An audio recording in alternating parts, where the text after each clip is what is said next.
Hello po, good morning. This is Mami Helen, ang inyong kapusa.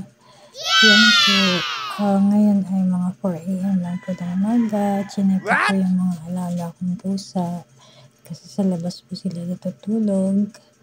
Yan po, bali magkatabi si Garp at si Jack, ang sweet. Si Mulat naman po ay nasa ibabaw ng karton. Yan. Hindi po sila masyadong, dati yan pag natutulog sila ay magkakayakap. Siguro po naiinitan din sila. Cute. Ay, gising na pala si Garp. Good morning, Garp. Yan po, nakakatawa lang tignan yung mga pusa. Pagtulog, ang babait. Pagising na mamaya mangungulit na yan. Okay po. Yan lang po ang aking i-share this morning. Ingat po tayong lahat.